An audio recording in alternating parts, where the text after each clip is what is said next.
My request was flatly denied. It'd be fine if it's the storage shed. I screamed inside, "Don't make a fool of me."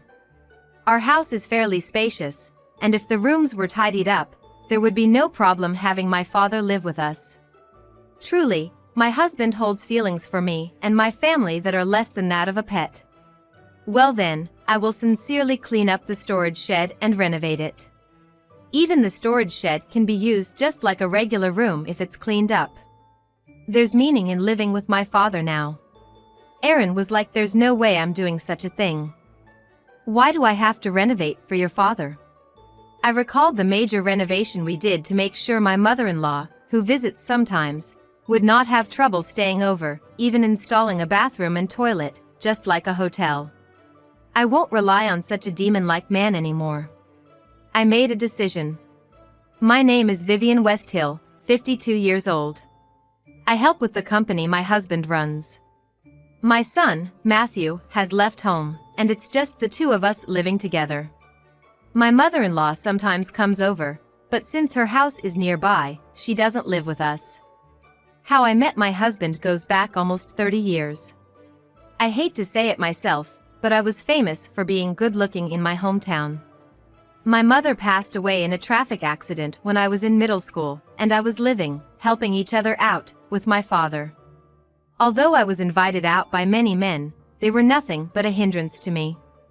I had a dream of becoming an accountant, and I was working hard towards that. Despite this, I did have a boyfriend. I had a boyfriend of the same age, and we would secretly call each other and go out to eat after part-time. Though I was popular, I had no intention of dating anyone else, and never did. The only people I could let my guard down with were him and my father.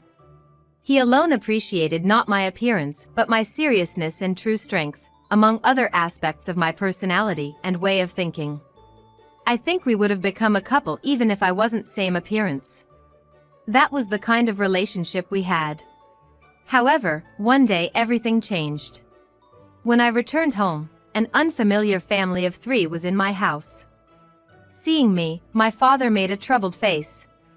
I must have been more surprised. An unknown family introduced themselves like, "We are the Westhills." Hearing the name Westhill made it click. A famous rich family in town. I wondered why they were in my house. "Welcome home, Vivian. Mr. Westhill here wants to take you as his wife." I was so shocked that everything went white before my eyes. A wife? Marriage? What are you talking about?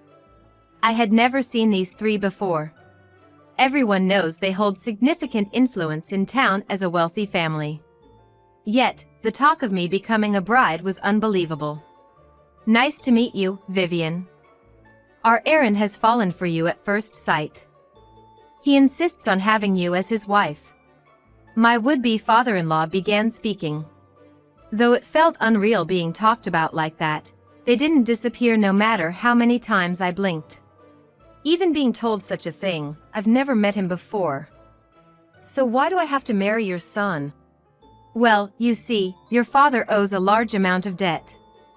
We thought maybe we could help you out." Looking at my father and me alternately with a look of disdain. This was the first I'd heard of my father's debt. "Well, take your time and talk it over with your father. We'll come back in a week to hear your answer." Could our fate be decided in just a week? It didn't seem real. I thought things like this only happened in dramas, and I couldn't believe it was happening to me. Stunned, I watched as the 3 of them left after bowing their heads. "Dad, what's this about a debt? What's your relation with those people?" My father turned to me with a pale face, drained of all blood. "Vivian, I'm sorry. It's true. I was lonely and started drinking and gambling. Before I knew it, the money was gone, and I began borrowing to cover it." Everything I heard since coming home was beyond my capacity to accept. "Debt, why didn't you tell me? I understand you were lonely after Mom suddenly passed away. But having a debt." I couldn't think calmly. Naturally, I couldn't even talk about it calmly. This was indeed out of the blue. As far as I could remember, my father never got drunk or angry from losing at gambling. I didn't even know. Mr. Westhill invited me and introduced me to a place. With Mr. Westhill's face, we could drink on a tab, and I didn't even know how much the bill was accumulating. The same thing with gambling, he let me buy lottery tickets together, and it just piled up. My father is truly a good person, not knowing how to doubt people. It must have been easy for someone like a scam artist. They must have been scheming from the start to trap my father and have their way with me. Hold on a second. What happens to you if I don't marry their son? I asked in desperation, wondering if there was any other way. I will probably be chased by debt collectors. I might even be sent to a work camp. I couldn't stop trembling at those words. There's no such thing as work camps these days. Can't you just keep working hard to pay it off? I asked, clinging to a shred of hope. Sorry, Vivian. That's impossible. The debt collectors might start contacting my workplace. I might not be able to work anymore. I was completely cornered. It was enough. There was nothing more to talk about. I wanted to vent all these feelings of frustration, humiliation, and anger, but I couldn't do that to my father who has always taken care of me. I packed my bags and decided to go to the Westhill family right away. There was no use worrying about it. It wasn't easy to make this decision, but considering the increasing interest on the debt, I couldn't cling to my home anymore. There was no other way to resolve this but to marry Aaron, and before I changed my mind, I quietly left the house.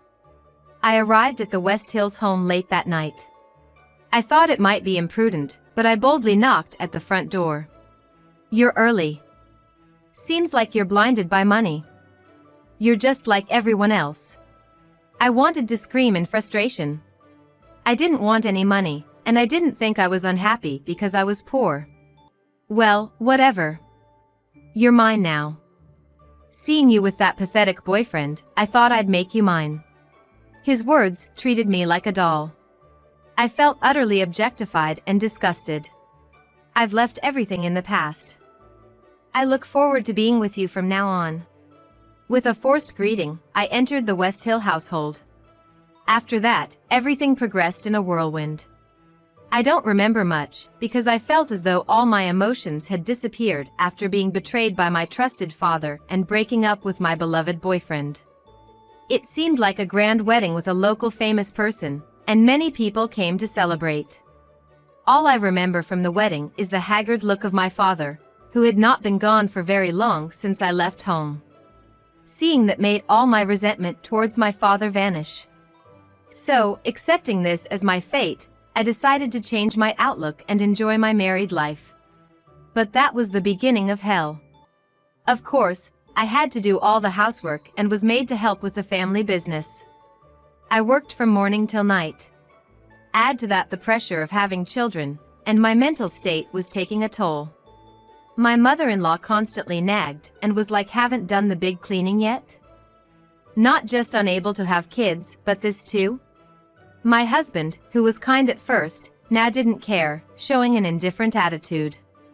It certainly was not the sweet married life I had imagined.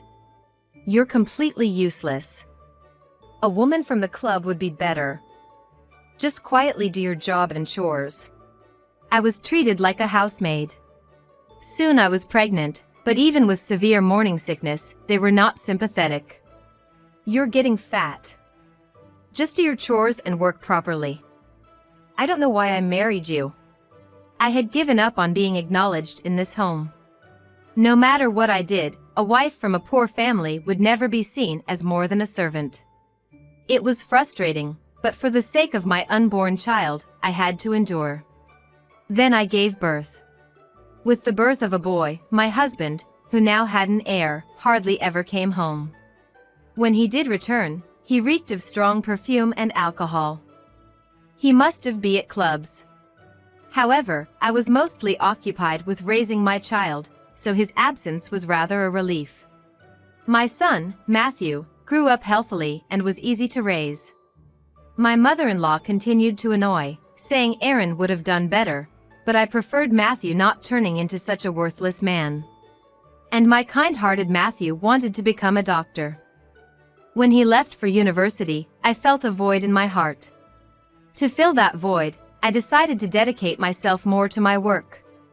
Around that time, my father-in-law, who had treated me as a human being, passed away. My mother-in-law moved to a condo near the downtown area that my father-in-law owned. She came into my father-in-law's inheritance and is likely going to enjoy her time with friends. On the other hand, with the loss of my father-in-law, who always supported me and cared for me like my own father, I began to miss my father and started contacting him. Taking advantage of my husband's indifference, I started to talk to my father just like old times.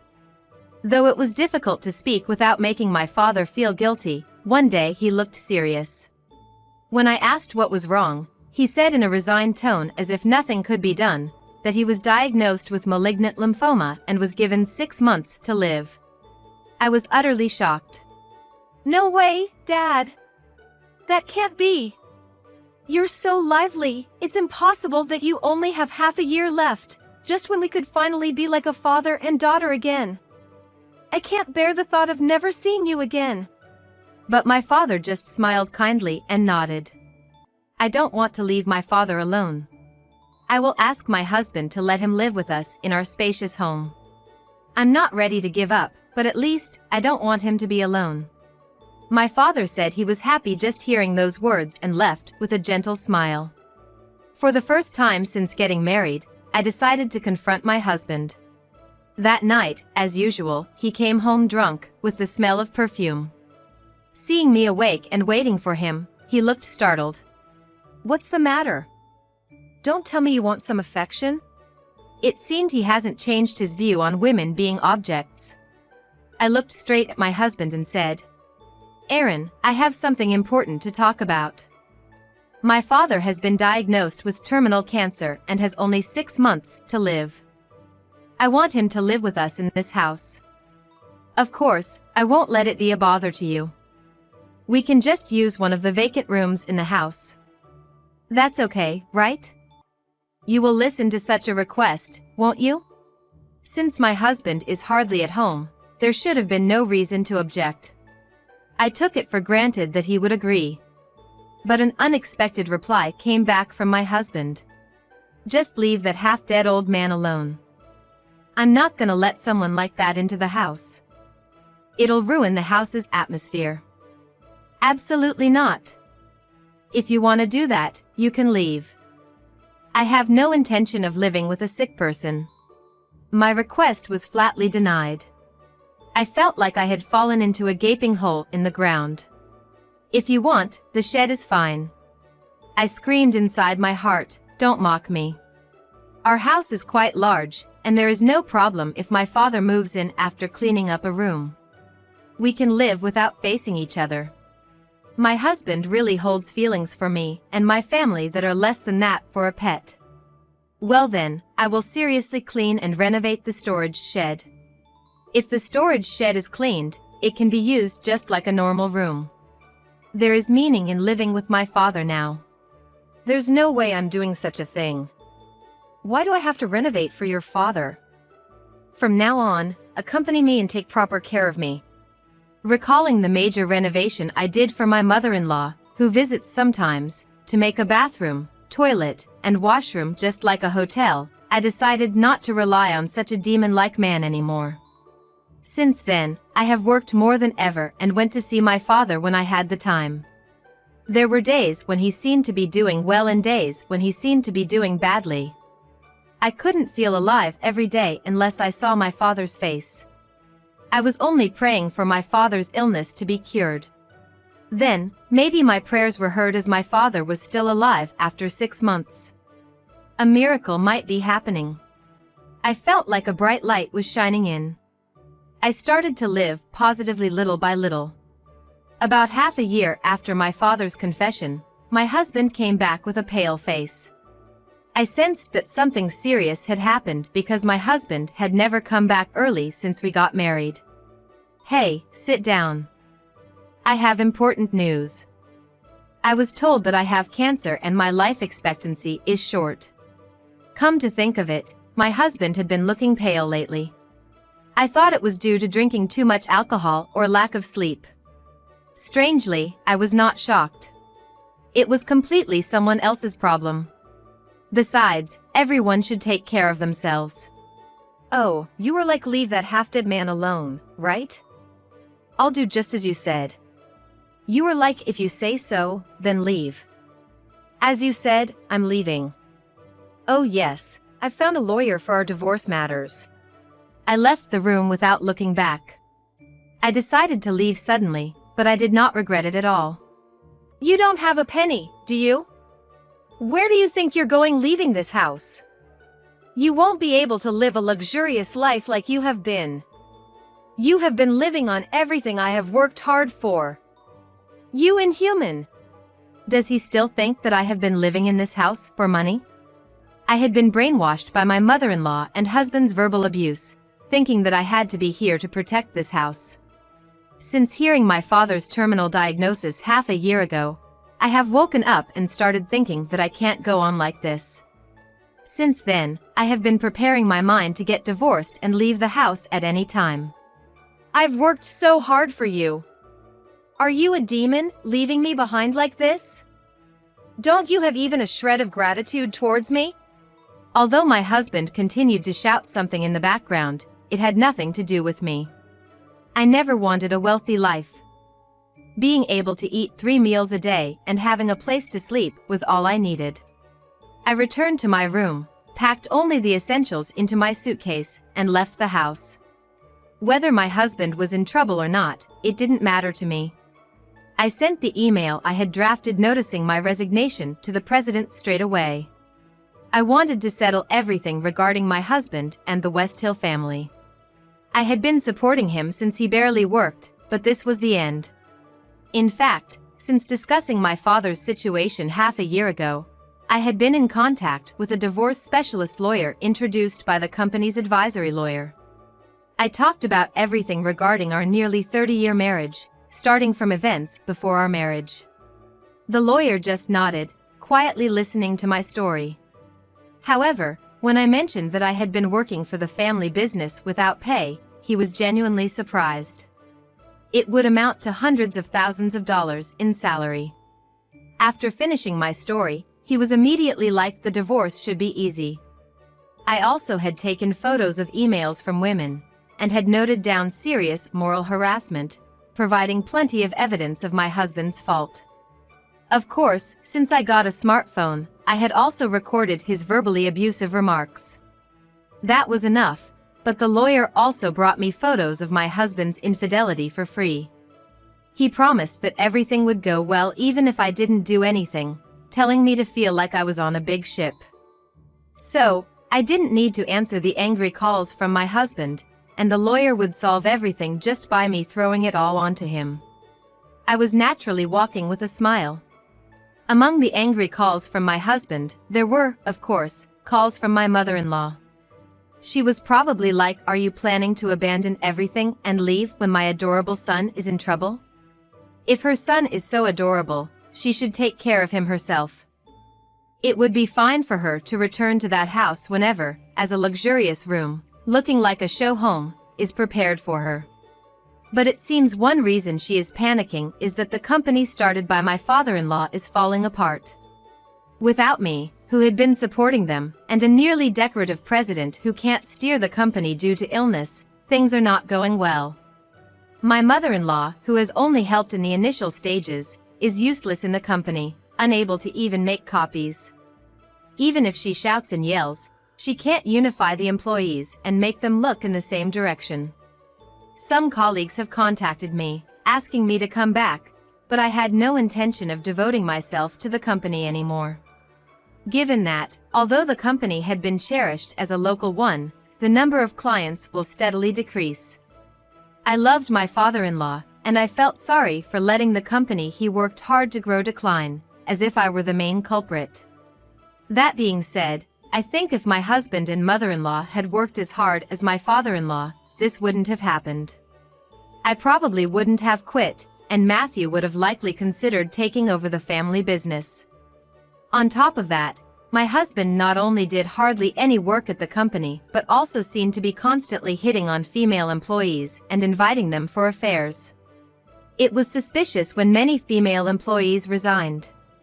It seems that the women who had unpleasant experiences are planning to sue the company for sexual harassment.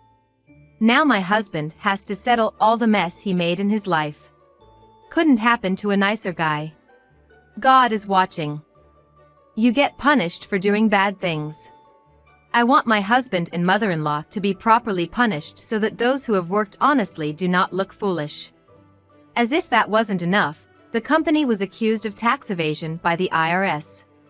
Totally by accident, while my lawyer was investigating, several questionable points were found in the accounts. Upon further investigation, suspicions arose that my husband had been embezzling money. Looking back, it was strange that he had so much money to play around with. There wasn't such a high salary for him when I was helping with the accounting. I was too indifferent about my husband. I didn't notice the discrepancy between his income and expenditure. If I had thought about where all the play money was coming from, I would have understood. I vaguely felt that because he was so rich, it was fine to spend as much money as he wanted. In reality, he had been squandering the company's money, and even my salary, which he had transferred to his own account, seems to have been used up by him. Kickbacks for orders, bribery to companies, making decisions for his own benefit rather than for the company, he had dipped his hands in all kinds of evil deeds, taking advantage of the lack of supervision. Tax evasion and special embezzlement, my husband's crimes are not just one. I don't know whether the court's judgment will come out first or if my husband will run out of life first, but I want him to atone for as much as possible. I also started looking at the books half a year ago and copied them to ensure that evidence is not erased, and submitted them to the IRS. The fact that I had been studying to become an accountant came in handy here. To fill the payment gap even a little, my husband sold the company to a major corporation and also sold the large mansion. Because of the rush to sell, it was bought for a song. My mother-in-law is also selling her condo to pay me and the IRS, and they are living in a small apartment complex together. Rumor has it that he has several children from affairs, and payments for child support to the affair partners are also in arrears. He should at least have used contraception properly, but he probably assumed that affairs and illegitimate children were a man's privilege. He might have life insurance, but will that be enough? Even though my mother-in-law is elderly, she seems to have started working because she has to earn money for her son's medical and living expenses. Having looked down on others until now, it's probably quite hard to be seen with sympathy by those around now. The parent and child should reflect on their actions until the end. I received a substantial amount and bought a condo in a convenient and nice location. There, I reunited with my father and started living together. Thanks to Matthew's introduction to a renowned doctor, my father is now recovering, surprising even the doctors. Actually, my father had been living with Matthew until now. I convinced my father, who was thinking of entering a hospice or living alone, to live together at Matthew's place. After I left the house, my father had saved quite a bit of money for me. He was thinking of freeing me once the amount borrowed was saved up. Hearing this, Matthew thought of my father as a more respectable person than his own father and kindly agreed to my unreasonable request. Both Matthew and my father had long hoped that I would divorce my husband, and they were overjoyed when I left the house. I never thought that not divorcing would worry the two of them. Until the condo was decided, I lived together with them, and chose a place close to Matthew's place. So even when I started working, he could check on my father when he had time. My father is also trying to bridge the gap with his grandchild, talking about when I was small and about my mother. Matthew seems to be talking about his background a lot. I hope to build a good relationship like this. I started working at the law firm that helped me. I'm not an accountant, but having some experience is a strength, and I'm helping with corporate cases. With advice from other lawyers, I'm studying to get a tax accountant qualification. Age doesn't matter. And my husband was sentenced to actual imprisonment, now he's behind bars. There's no worry about not having money or food, so perhaps it's ironically a good thing. My mother-in-law forcibly moved into a relative's house. Having acted superior until now, she must be getting a taste of her own medicine. I was thanked around town for getting back at my mother-in-law, husband, and their company. I'm newly astonished at the number of people harassed with power and sexual harassment transactions.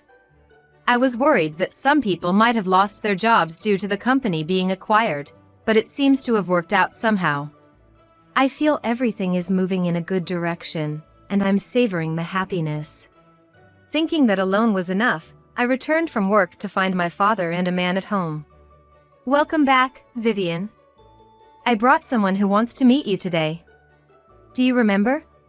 It was my ex-boyfriend, the only person I truly loved. I recognize him at first glance, even after nearly 30 years. My father was like, as soon as you went to that house, I went to apologize to him. He understood, and had decided that if I escaped from that house, he would accept me immediately. My ex-boyfriend, smiling warmly, was like, Vivian is a hard worker, so I waited for a long time. Matthew also knew about my ex-boyfriend, and it seems the three men were watching over me.